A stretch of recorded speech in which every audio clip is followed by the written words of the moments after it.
Good morning, viewers. Most of you are watching the final cricket match between India and Australia. Of course, India is not doing well. It has not batted well. It hasn't put up enough score to defend. Okay, of course, let us hope that India will win the match. Yesterday, we were discussing word mapping and also spidergram. Those are the two techniques by means of which a child can improve his vocabulary. Today, let us know some other aspect of enriching our vocabulary. It is almost similar to word mapping and also spidergram, but it is not exactly the same. It is somewhat different. We call it concept mapping. Using this technique, we can derive a lot of vocabulary from our children. Most teachers think that our students or our children don't know vocabulary and they come to school with empty minds, but actually they come to school with a lot of vocabulary which they don't know and even we don't know. So, in order to extract that vocabulary from our students, we can make use of concept mapping. For example, let us take the example of cricket because cricket and English are the two things which the colonial rule has imposed on us. We are primarily interested in two things: learning English and watching cricket. All of us, teachers, students, even judges are watching cricket. Of course, there is nothing wrong in it.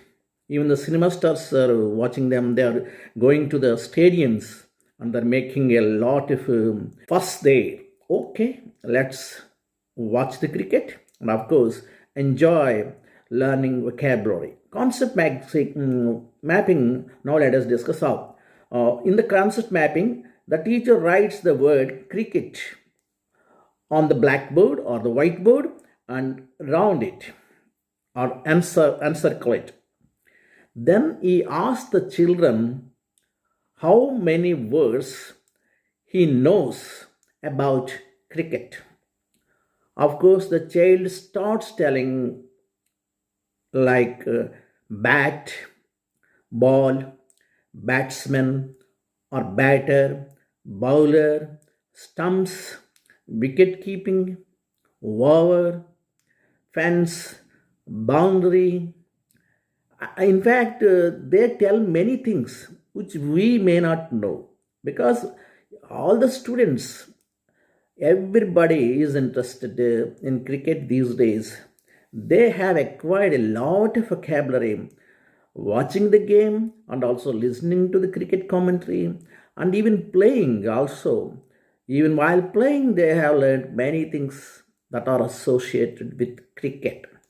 This is called concept mapping. In the word mapping, we derive words only from the word or the root word given. Here, we derive many words that are associated with cricket, not exactly derived from cricket. Of course, bat is associated with cricket, but it is not related to manly and mannerism and so on because manner is derived from man, manly is derived from man, but bat is not exactly derived from cricket, but it is associated with cricket. This is the difference between concept mapping and word mapping. Now let us go to another example. Suppose we say, teachers tend to say common nouns, material nouns, countable nouns, uncountable nouns, and also different nouns. We talk about different nouns, but it is better to teach the nouns through concept mapping. For example, write the word noun on the blackboard and now ask the children, tell me the names of some names. Of course, they say table, chair, water, drink, like that. Then you may ask, tell me the nouns which are in the liquid form. Then you write milk, water, etc. Now then you ask, tell me the nouns which are in the solid form. Then you can write anything based on your experience on, for example, jaggery, even salt, sugar. These are solid forms. Then you ask, tell me the names of some nouns which are countable. That means you can count them. He says table, yes, he can count. So you write it. Chair, you can count it, write it. Like the basket, write it. Flower, girl, boy. All these are countable. Now, tell me some nouns which you can't count, but you can see and you can touch. Of course, there may be common nouns, but they are not countable. If they don't come up with correct answer, you may say, can you count sugar? You will definitely say no. So, sugar is the uncountable noun. What are other uncountable lines like sugar? You may ask. Sand, like that. They will come up with better answers than us. Then you may ask, can you see goodness or can you see integrity? This and that. Okay, yes. These are called abstract nouns. Now tell me some other nouns. Nouns like this, abstract nouns. You may tell later that is not important here. These are called abstract nouns. Now tell me some other nouns. Nouns like this, abstract nouns. You may tell later that is not important here. Later they will come to know that these things which cannot be seen or touched are just only they can be an abstract. They are just an imagination. They are called abstract nouns.